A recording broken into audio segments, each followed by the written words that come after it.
Started. Welcome everybody to what is the last seminar for the Center for Machine Learning and Intelligent Systems of the academic year. So we'll start up again in the fall. We're delighted today to have one of our own assistant professors giving the talk, Jing Zhang. Jing got her PhD at USC up the road in electrical engineering and molecular and computational biology back in 2013. She then went to Yale University for a postdoc, where she was very prolific and successful, producing lots of papers in Nature and Science, and did a lot of great work there. And then we were very happy to hire her, and she joined UCI as an assistant professor right in the middle of the pandemic, July 1st last year. So she hasn't had the chance to meet many of us in person. Hopefully that will happen by fall. So we welcome her today to give this talk on her work on computational biology and intersecting with machine learning. And without further ado, let me hand it over to Jing. Welcome, Jing. I think you're muted. Thank you very much, Patrick, for the introduction. And today I'm very happy to present my work, my recent work. Actually, most of the work was done after I joined UCI. That is for effective representation learning to dissect the gene regulatory grammar in the cell. So my basic interest of research is to link genetic variations to human diseases.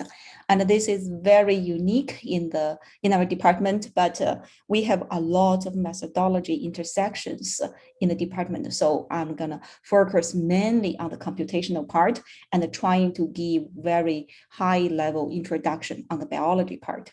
So if you have some questions that you feel I may miss, please feel free to ask during my talk.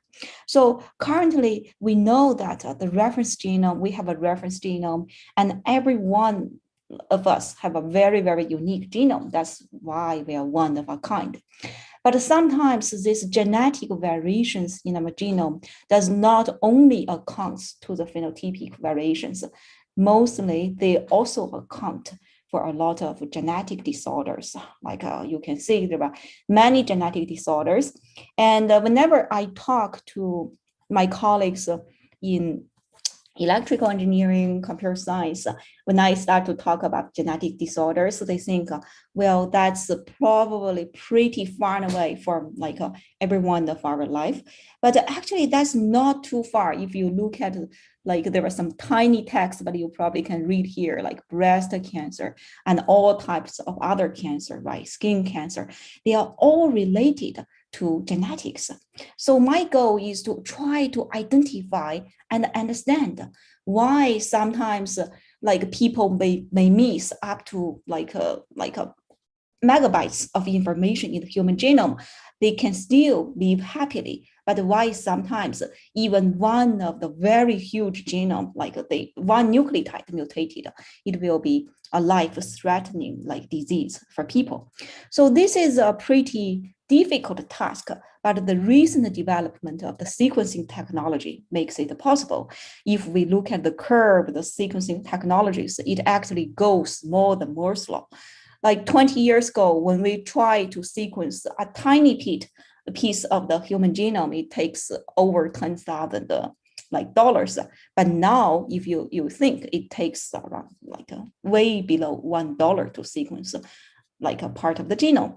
And because of this sequencing cost drops dramatically, we have a lot of data. We have more than what we can handle at the moment. So there is an urgent need to develop different computational methods to answer those questions.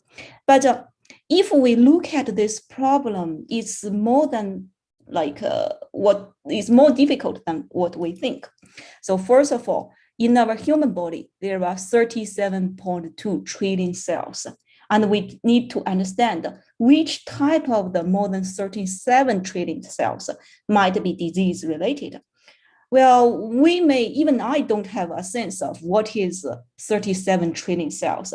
If we think there are only 100 to 400 like billion stars in the Milky Way. Like we have more cells than we have the stars in the Milky Way. And although many of the stars are like blood cells, but we still have another 3.3 trillion cells. Among those is one of like my most like interesting cells is the neuron cells. We have around 86 billion neuron cells in the brain, right? I'm currently studying a lot of brain-related diseases like autism and psychiatric disorders, addictions, and virus infections, their impact in the human brain. I'm interested in what's going on there. So my number one question is how to differentiate different cells and identify the disease-causing cell type. That is the first question that I'm going to talk about. The second question is, well, among those many of cells in the human body, we find we can differentiate them, and we find maybe like microglia in the brain is related with some like a psychiatric disorders. And then if we zoom into a certain type of the cell and we go to one cell, and we look at the genome of the one cell, there are 32 billion base pairs within each of the cell. Of course, different cells, they share different DNAs, but they share the same DNAs, but there are some functional like differences across different cells. So my next question is, of this large searching space, you can treat it as a strings, different combinations of ADCTs. If we look at them, they actually look like something like this. The majority part of the human genome is the dark matter in the genome because they have no products. Like the remaining around 2% of the genome, they encode for the proteins so we can see them. But the majority of the genome, they don't generate direct products. And we don't know their functions, but we know they host the majority of disease risk loci. So my question is how to identify the functional parts of the genome within one cell after we know which cell is disease causing. And the third question today I want to answer is when we look at one cell, actually different functional genomic part, they do not work alone, right? Like if there is an external stimuli and there is a series of reactions that contains interaction from multiple parts in the genome, they form complex networks and they change between different conditions, right? The cancer patients versus the normal patients, or some people with brain disorders versus the healthy controls.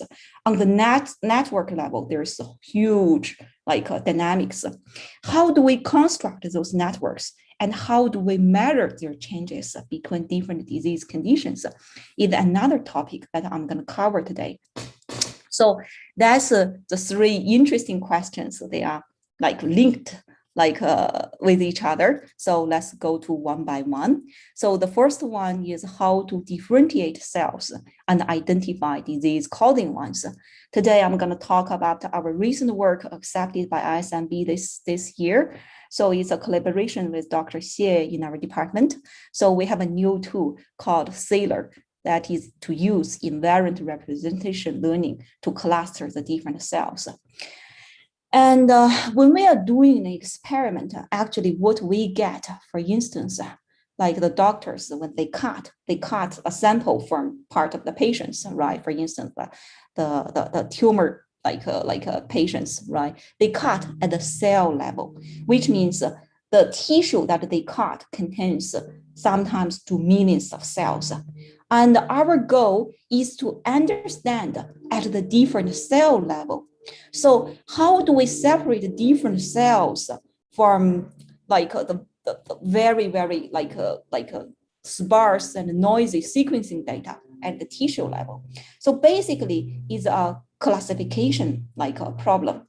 So imagine that we have a matrix and the rows represent the different cells and the columns actually represent a different region in the human genome. And in the experiment, we usually profile a lot of regions. So it's high dimensional. the number of columns or the number of features is in general over than 100K. And the number of cells varies. In some experiments, we have 1,000 cells, but in large cohorts that we collect a lot of samples, we have millions of cells. And then our first question is, you give me a mix of unlabeled cells. How do you cluster them? How do you know, well, this is active neurons, another group of cells is inhibitory neurons, and there are some non-neural cell types in the brain, they are supporting and other cells with different functions. So for this very, very sparse matrix, they basically is a binary matrix due to technology, characteristics, right? Each element is either 0 or 1. N is very huge, can be up to millions. M is the number of features. In general, we expect we have over 100K, but in complex tissues, in multi-sample analysis in the brain, sometimes we get 500,000 different features. And the matrix is very, very sparse. So depending on different cells, we have around 90 to 99% of the data actually are zeros. And they are very noisy. Some of zeros are true zeros. It's only because this is a random sampling process and we don't have the information for there. Some of them are true zeros. It just means this chromatin region is not open. And we know that there are some long term interactions in the 3D genome. So we have some nonlinear dependencies between different features in the space. Okay, if we were given such data, how we can do the classification problem in an efficient and a time manner, right? So some existing solutions can be divided into two parts. The first part is people borrow some idea from NLP area, right? And they are trying to, because the data is very sparse, so they are using either a linear, a latent semantic indexing method to do the dimension reduction. So they treat each cell, which means each row is a document, and the bins are analogy to the words. And then they are first using LSI to extract the topics. So in general, it's it's linear. And then in this dense, lower dimension matrix, they can do clustering. That's the first solution. The second solution is people trying to use LDA, because we are pretty sure the dependencies between different features is nonlinear. And but the problem of LDA is it's very difficult to scale up to 1 million cell. And here we have 500,000 words. They are all very important. So later on, people start to use nonlinear methods like variational autoencoders, and they project the high dimensional data to low dimensional space, and they extract the mu here in the latent space to do the embedding. Well, this is the before we started to work on the problem, this is all published work, and they have different problems, but there are different existing solutions. And then when we look at the data in detail, we found actually there's a lot of confounding factors. For instance, I mentioned here in last slide, right? We have a very sparse matrix, but their sparsity level can change up to 2 orders. For some cells, 99.9% of the regions are just empty. And for some regions, only 90 to 75% of the boxes actually are empty. So the level of the number of ones in those rows are very different from each other. So when we are doing no matter LDA or some LSI or vanilla version of variational autoencoders, you will see this very long tails in the clustering results. And then when you project the number of ones, which we call the sequencing depth on these clusters, you can see there's a spectrum. On the very top, are the very lowly sequenced cells. So they have many zeros. And on the other side of the spectrum, you can see there are pretty rich cells. So they have a lot of ones. They were they were forced to have this type of richer people got richer friends and poor people got poor friends, only because this is not biological information. It's only because those neighborhoods within each cluster is because there's the existing method didn't consider the sparsity level difference, how they can confound the embedding and clustering results in our analysis. And another thing is within the cluster, we need this information to help us do the imputation. And you can immediately see if the richer people are only have neighborhoods live in a neighborhood, the imputation will have very imbalanced number of ones in different cells. That is not what we want. So that's the sequencing a depth effect. The second confounding impact is actually the batch effect from different sequencing platforms. So it's very rare that we only work on our own data. In general, we want to integrate more and more data so we have information. But then when we are using the existing method, we try to combine the sequences generated by different platforms or labs, even labs. Well, what we found is something like this. The cells are separated by the labs who generated them instead of the true biologically meaningful information.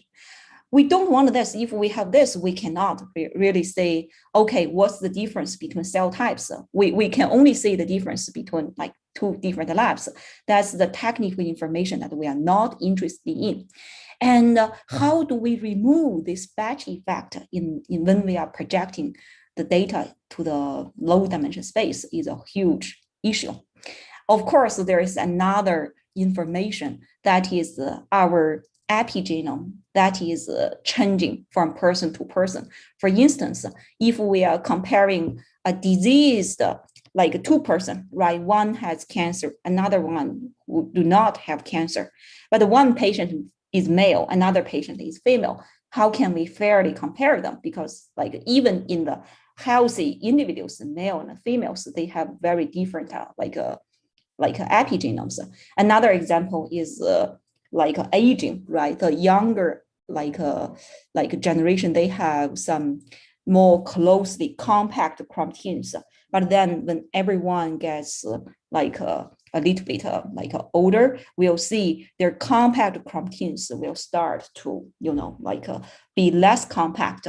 So when we are comparing the patient's worst controls, with different aging impact, we are not sure whether we are finding some disease-related information or it's those biological related information, but not of our primary interest.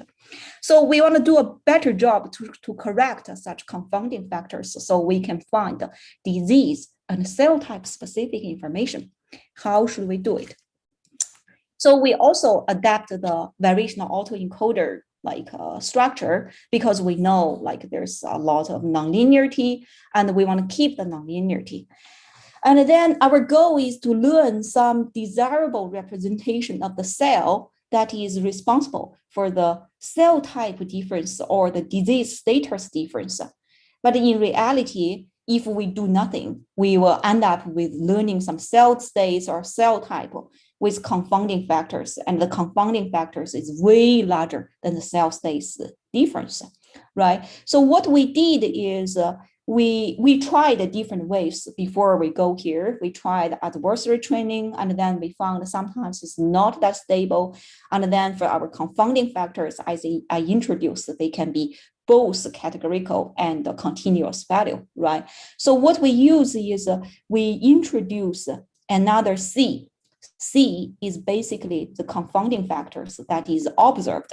For instance, which sample, what is the age of the sample, what is the gender of the sample when you submit it for data analysis, and what is read depth or the number of ones in the data we observed, and which lab it comes from, right? We know this C factor. So when we are doing the modeling the variation autoencoders, we hope the Z information, which represents the true signal that is from different cell types or cell states or disease status, that is independent of C as much as possible. So that we hope that by removing the known confounding factors, we can have a honest cell representation that is only related to cell states and cell type. So the whole platform is something like this. We have the input data, and then we extract the confounding factors. They go into the encoder, and then in the decoder, we concatenate the confounding factor with the latent dimension. And in the objective function, actually is here, in the objective function, we add another penalty for the neutral information between the latent representation with the known confounding factors.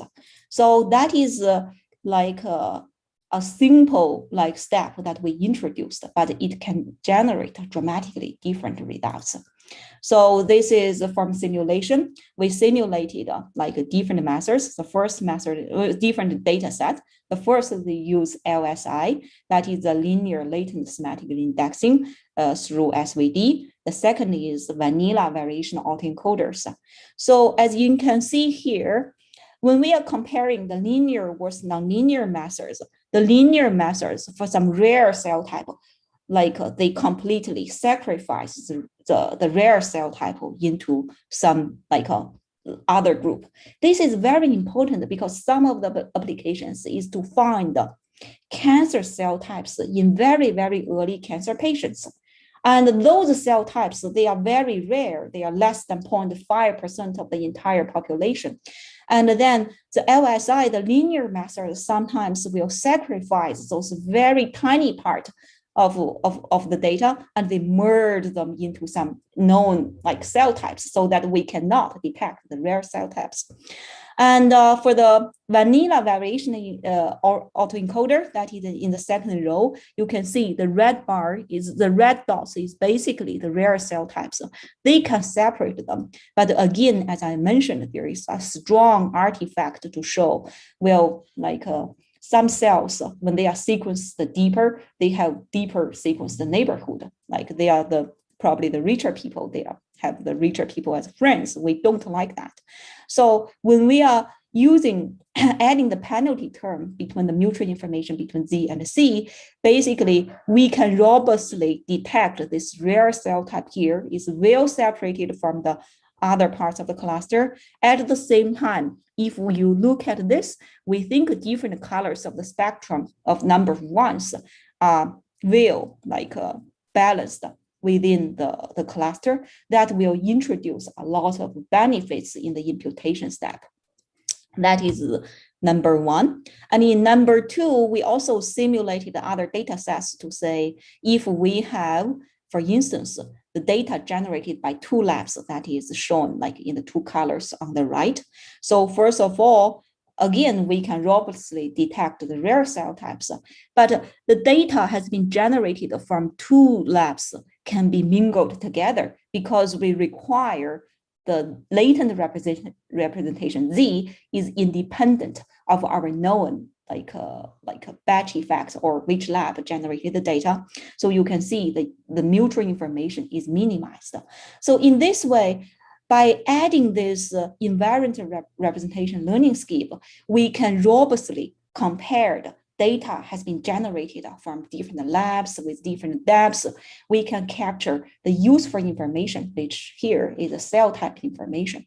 And then we also applied it on real data. So this is a mouse atlas data. And then they contain different tissues. And in total, there are 81K adapt mouse cells. And this is our embedding. As you can see, those different cluster of tissues, they can be better separated than the vanilla variational autoencoder or some other linear comparisons. And then if we look at the vanilla variational autoencoder, again, the depth impact strongly confounded how the cells are formed within each cluster. But if you look at our embedding here, they are pretty homogeneous. So that is number one. And number two is we worked on the real data set that is generated from 2 public labs. And you can see if we do nothing, none of the cell types can be well aligned together. And the samples were separated completely in this embedding space. But if we add this penalty by removing the batch effect, you see these 2 samples are better aligned together, not completely, but at least is you start to see the different clusters here. And then within, because this is a mouse brain data, we can see this is a subtype of inhibitory mouse neurons. And this is another type of inhibitory neuron in mouse.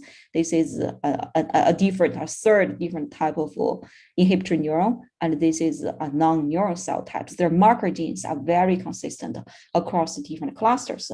So in this way, we can extract the cell type specific information rather than some irrelevant confounding factors. And then another thing that we did is the imputation, right? There are other methods to help us to can help us to impute the missing zeros. And then we did this through simulation. If we already know the ground truth, and then we generate the simulated data while sampling. So the case is, if your imputation is a good method, you should, after using your imputed values, you should be able to recover the original cell type information, right? So we compared with some existing method. Our method is on the very right. So you can see the imputation can robustly reflect the original ground truth of the cell type information here. And so that's the first work. And any questions? Or we can wait till the last to ask questions. So whichever you select. And if no questions, we go to the second part, how to identify the functional part of the genome within one cell. So here, again, this is another recently accepted paper by SMB this year. It is called Decode. We use weakly supervised learning to refine the functional elements in the human genome. And we have been working quite a lot in annotating the human genome. Like in the dark genome, we try to see which part is functional, which part is not functional. And we use that to guide us to interpret the variant impacts.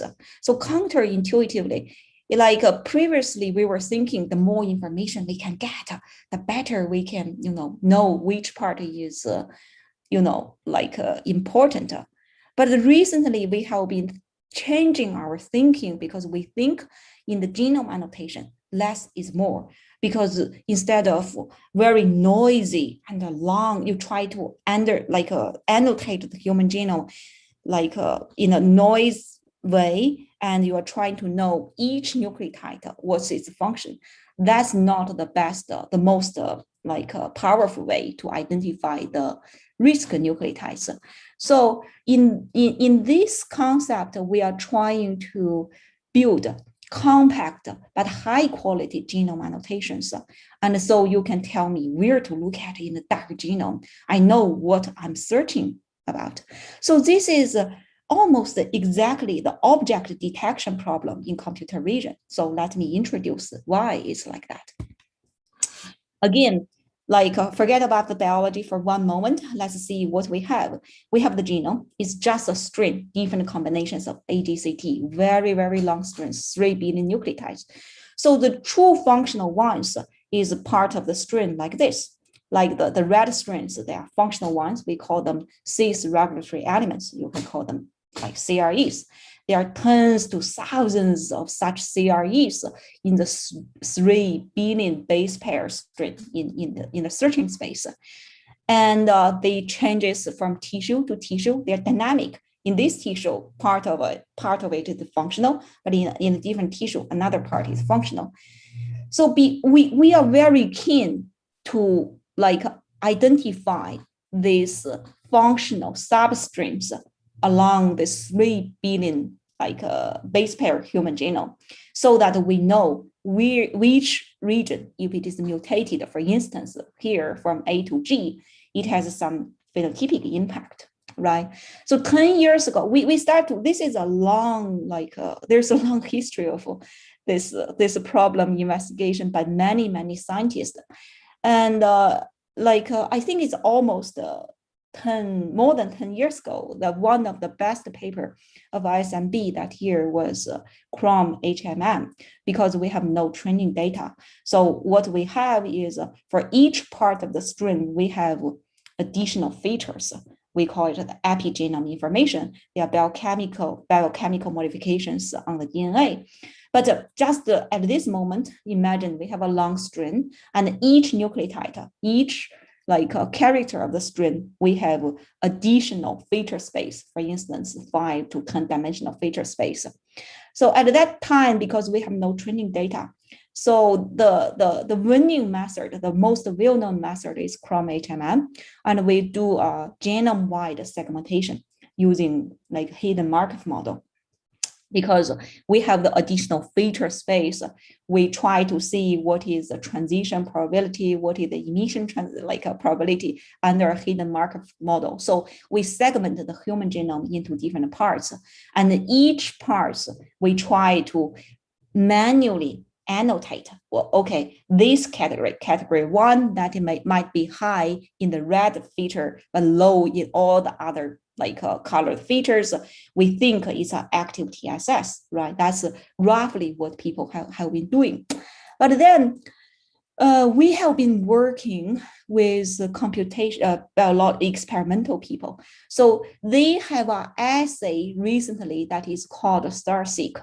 So they can directly read out in a certain cell type what is a functional region, but their readout is actually pretty coarse. For instance, this is the true functional region. We don't have that resolution to read it out, but we do know there is a huge region, probably several kb region. We know they are important. And then how, given this additional data, given all the previous features, can you answer 2 questions? The first question is the old school question, can you locate where is the functional regions? So the second question is, I'm asking myself, so this is a true problem that are arising from collaboration with the experimentalist. I don't want to know this tens of thousands of base pairs which are functional, because when they are trying to validate, they can't take that long. Can you tell me which are the true functional parts within some given region, right? So this is exactly an object detection problem in computer vision. You have a big image that part of it contains a cat, right? And you are trying to identify which images contains a cat. That is a binary classifier. But you are also telling people where is a cat without truly labeling the cat, because that is something we don't really know, or we may know, but that's very expensive to get. So remember previously in the Chrome HMM model, they use binary signals like 0 or 1. And we found actually binary signal is not enough, because from our a previous collaboration with experimentalists that we published something in last round of ENCODE, we found this shaping information between different features. They are very important to make the positives. As you can see, for this feature, there is a peak that is sitting just in the middle of the other features. So their coordinates, we cannot treat them, independently. And the values high and low means quite a lot with a biological meaning, which I'm not going to go through here. But let's remember, this shape is very important to us. And then, how should we solve this problem? How can we have these 2-step solutions to first build a binary classifier to tell me roughly which region that contains a functional element. The second, try to do object detection to refine that very, very coarse labels to very core region to help us to see what's going on. And with this wonderful data from our collaborators in U Chicago, we have the whole genome readout from this experiment, which is very expensive. And we do not expect that we can do such like experimenting in every single cell type. So what we think is on the right, these orange features are relatively easy to get, and they're cheaper to get. But the green part is actually pretty expensive. How about we build a classifier from the orange part to predict the green part, and then at the same time to cut the true fine resolution functional elements out? So we have this new tool that is called decode. So its idea is exactly object detection in computer vision. But this work was actually initiated many years ago, and we were waiting for the data. We were at that time, we started to think what model we can use. So we use a convolutional neural nets, right? We cut the whole genome into different bins, and for a small segmentation here actually is 10 nucleotides. And then we have a feature like I mentioned, we have a 5-dimensional feature space, and it on this direction, on the horizontal direction, is just the elongation across the human genome. So we use convolutional neural nets. It's basically a ResNet to make the prediction. And we have the training data from the experiment. We have the binary 0 and 1 predictions, on the positive predictions, we use GradCam to help us to interpret after seeing the trained model, what part is basically important. And based on the important scores, we do the cut. We cut the core regions, and we have the core labels. So this is our framework. And then we perform the a performance benchmark using mouse transgenic model. We benchmarked the method that is published on Nature Method 2020, basically the same year from the same lab. Actually, we outperformed this supervised training method with whole genome information, basically is better in all cell types than the existing state-of-the-art method. And interestingly, we can cut the original annotation in only around 20% of the original length. So we don't need the original 80%. We think they are less important for us to make the positive decision. And we call it the refined or the core region. And we validated the core region that we found this region is very important because it's conserved across multiple species. The genome just does not allow this core region to mutate because it will have a consequence, a negative consequence during the evolution.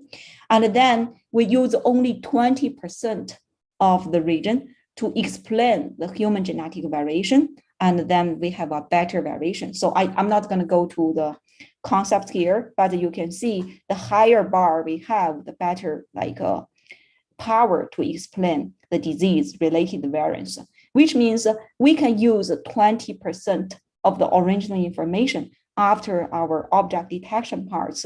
We have a better explanation in the disease variant part. So that's very. I'm very happy to have this found, and this is the second part that is use very coarsely labeled data to help us to detect functional objects in the human genome. And then I'm going to go to the third part, that is how to construct networks and how to measure their changes. So this is actually we published this in 2020, one in Nature Communications and one in ISMB last year. And the idea is very simple. We already constructed regulatory networks in the cell, which means on top, the circles are the, the transcription factors. On the bottom are the ones that are their target genes, right? You can see it's a network. And then in tumor versus normal patients, or in disease versus normal patients, this network changes. For instance, you can see like the transcription, the regulator 1, they have an edge in tumor, but their network just does not change in tumor versus normal. So we don't think they're important. But in network 2, they lost 2 edges. We think we probably need to follow up on it because there's too many network changes. And 3 is they gained 2 edges. Well, compared to 1, obviously we think 3 is more disease related because they are jumping out of these common social networks, right? So when I was first looking at this problem, my first impression was, this was easy. How about you just count, right? Well, 2 is greater than 0. You just count, and then you can get a statistic, and then you say which one is more important. But then when I really looking at what we have, I actually changed my mind because this is not true. So when you are comparing the network like this, you have an underlying assumption that is your target gene A, B, C, D are independent of each other, and then they are equally contributing to your counting process, right? Which is not true because we know the genes are working together with each other. Some genes, they are working as cell cycle related genes, some genes, they are working together as metabolic related genes. So how do you design a method to robustly embed, represent different transcription factors? And how do you measure the changes between different networks? So basically, we also borrowed the idea from NLP, that is topic modeling. So let's go to it. So we have a network, but the network is very sparse and noisy. We have 109 transcription factors, but its target genes is over 50K. We expect that less than 10% of the genes are connected to the transcription factors. And some of the edges are not as confident as the other edges. And then we know that those genes are not independent of each other. And for instance, A and D may represent the metabolic pathways, and G and H may represent cell cycle related pathways. How do we capture the interdependency between different genes to represent different pathway information? And then we know that the pathways, they have a lot of overlapping genes with each other. It's natural. One gene can work in 2 different pathways. That's understandable. So our thinking is, for this problem, how about we capture the intermediate layer, that is the hidden layer, and this little A, B, C, D, E, they are representing different pathway information. So this is very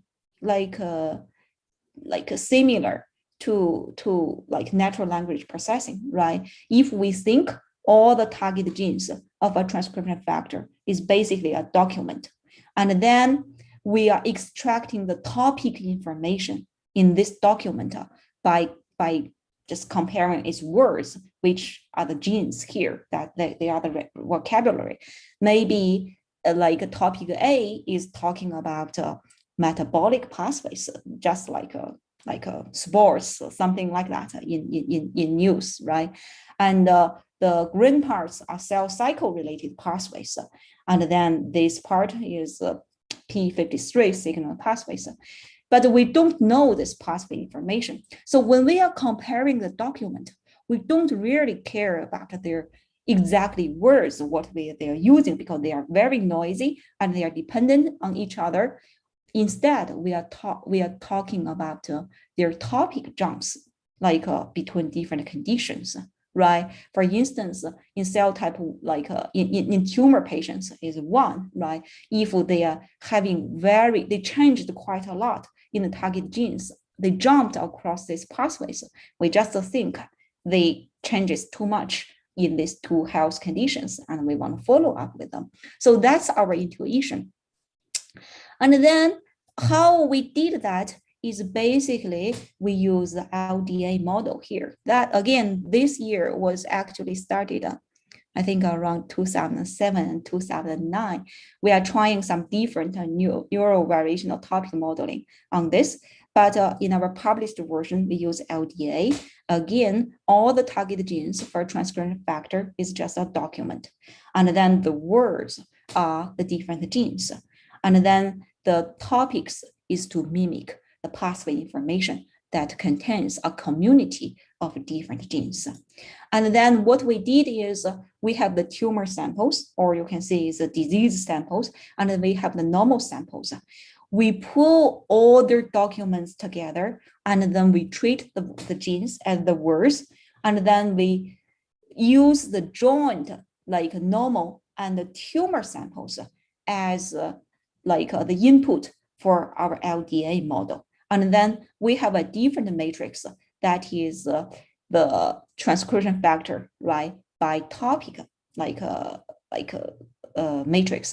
And this number of topics is way less than the number of genes that we have. In general, we have tried anywhere from 20 to 100 different topics. We found they are pretty robust for what we have seen.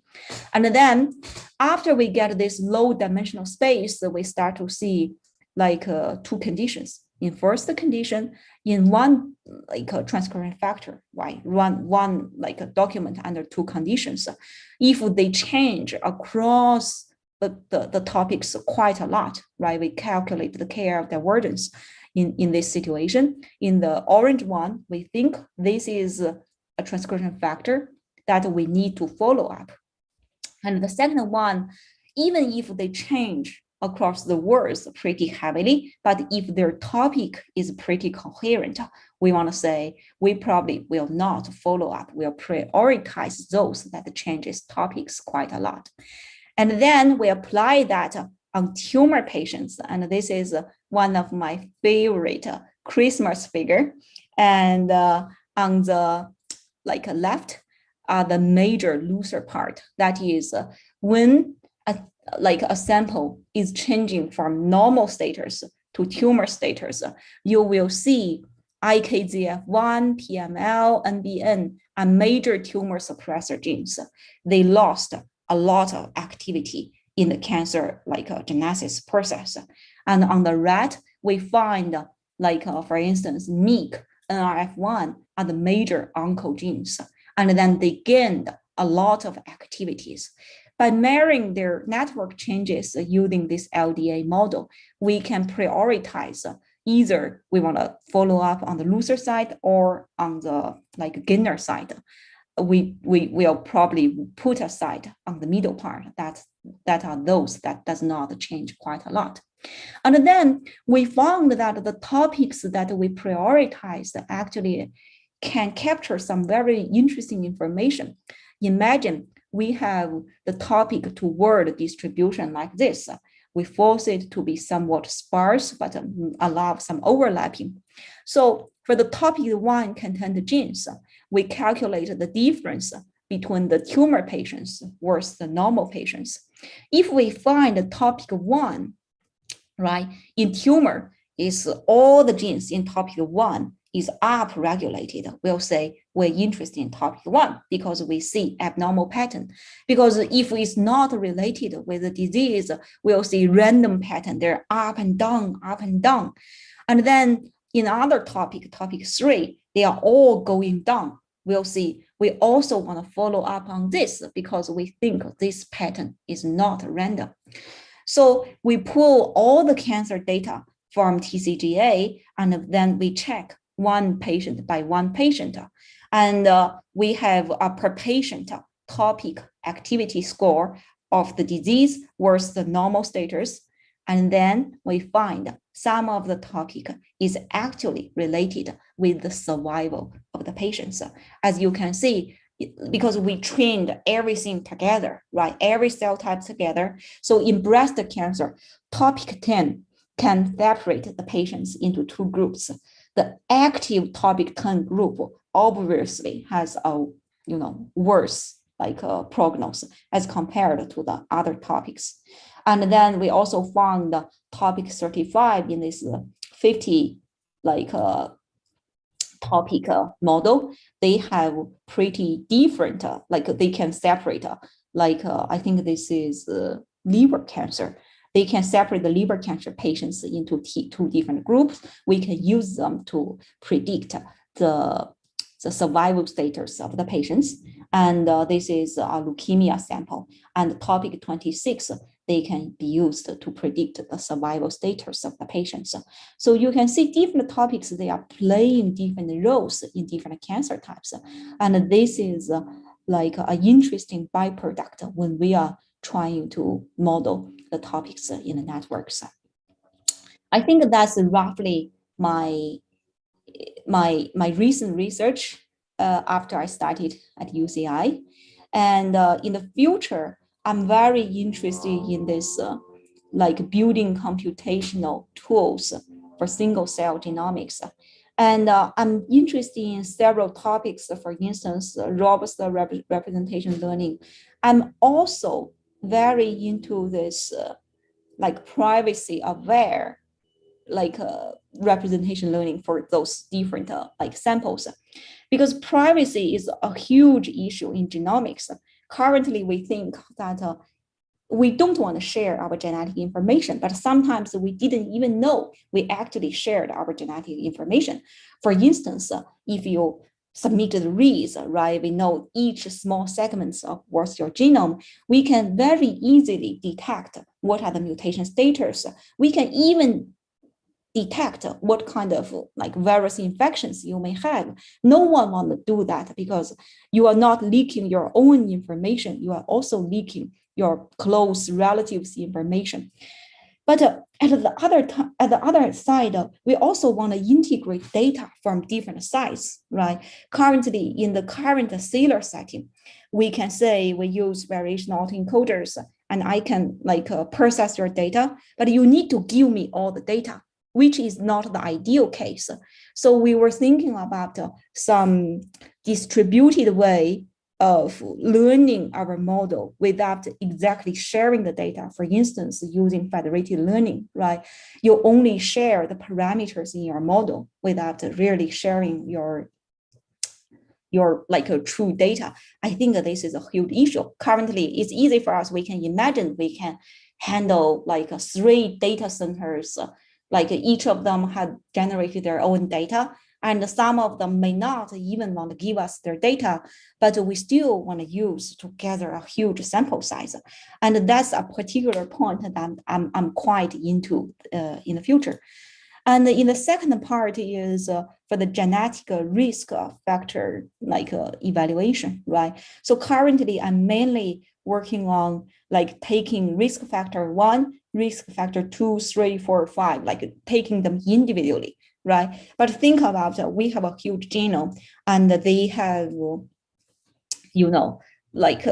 it's a whole package. We can only work on one risk factor. They need to be considered as a whole package. We have some preliminary try to use pre-structured neural nets to predict risk factors. And I'm pretty keen to how to integrate these risk factors. And another thing is, since we can do this invariant representation learning, right? But another thing that a happy byproduct that we can do is, if you think cell type can be the interesting factor, actually age, gender can also be an interest factor. It doesn't have to be a confounding factor. So if you are telling me after I'm training many samples, I can do a very cool thing. I want to know what is my own epigenome looks like 20 years later, so that I can evaluate my disease risk factor. I think that's a very cool thing. After seeing many samples with different ages, actually we are confident that we can build a model that to make my future predictions, what might be my epigenome looks like in the future. So I can hopefully evaluate my own risk of some neuron related disease, And that's my ambitious goal in the future. And I want to thank my wonderful students and Flynn Chen. And we worked really hard on ISMB submission this year. He's now probably MD PhD in Northwestern this year. So he's a great student. And I also worked with because in the first year I have no students, I worked with Dr. Xie. So I also thank for two of his students, Yingxin and Lai Yi. They worked on the cellular paper. I'm happy that we can finish the project in a fairly short time and get it accepted in ISMB. And I want to also thank my funding agency, NIMH and NIDA. So without their support, we cannot have a great start in my lab. Thank you. And any questions are welcomed.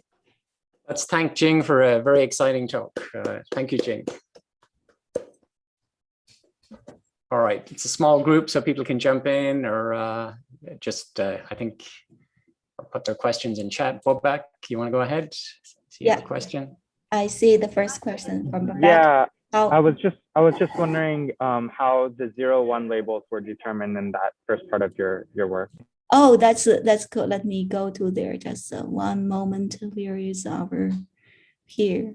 Yeah. So you can see from the first part, we have batch A. You can imagine that's for instance, my collaborators at Yale, they generated the first batch, and my collaborators probably at Northwestern, they generate the second batch, and our local collaborators at UCI, they generate the M's batch.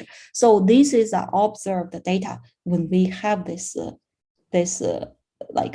input.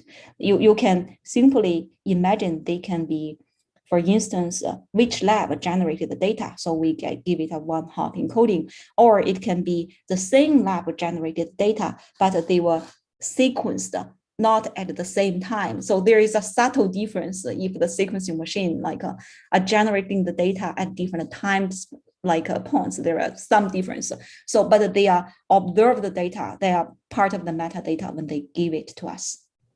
Sure. So the 0-1 was, if I remember from a few slides earlier than this, maybe I think it was like slide 11 or 13, or I don't remember exactly. 12. Here. So thank you. So the 0-1 is determining whether that part of the region is important. Is that right? Oh, yeah. Sorry for the confusion. There are two binaries. So there is observed binary labels, which lab generated the data, right? Within each lab, we have a huge matrix, and each cell across different regions in the genome, they have 0-1 profiles. One just means, so in general, so sorry, I didn't cover too much of the biology of this, but I'd like to explain a little bit. In general, the default status of the human genome is closed. It's like this. It's very, very compact. But to initiate the gene expression at some stage of the life, of the cell life cycle, they were open. They were accessible by the external factors. So 1 just means this part of the chromatin is open, and 0 means this part of the chromatin is closed. Yeah. That makes sense. Thank you. Mm-hmm.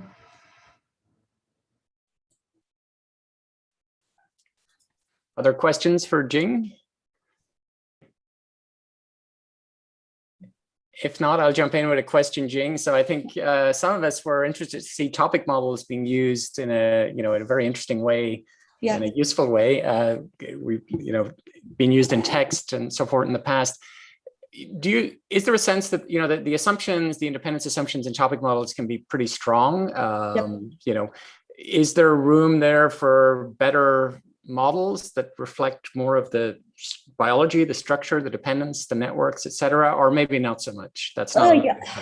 We have a group of people that is working on that, and so it's basically when we are looking at the networks and they violate in some things the NLP based assumptions, right? For instance, for one gene, right, you can only see it once, because it does not make sense that the transcription factor regulate a gene twice, right? But in NLP, that is not the case. You can have two of these models here. And a second problem, so ideally, when we are extracting the gene topics, we do want the different topics to be somewhat like, I won't say it's completely independent of each other, but we don't want them with too much overlap, right? We don't want two dense models, one topic have a little bit of everything from the target genes. Otherwise, in the later state, like for instance, the cancer patient survival predictions, you won't have two clear signals if you have a little bit of everything. So how to extract like sparse, like representation of the topics, I think is a huge issue. And there are some other issues that we were thinking is LDA is not extremely like it's good, but it's not too efficient. So let's imagine that we have been doing right now a cell atlas level of modeling of the networks. And then we have something, you can imagine we have so many tissues. Each tissue, we have 20, 30 something cell types. Each cell type, our network, how many networks, like at least 100 to 150 transcription factors are active, sometimes even more than that, how many topics we have, right?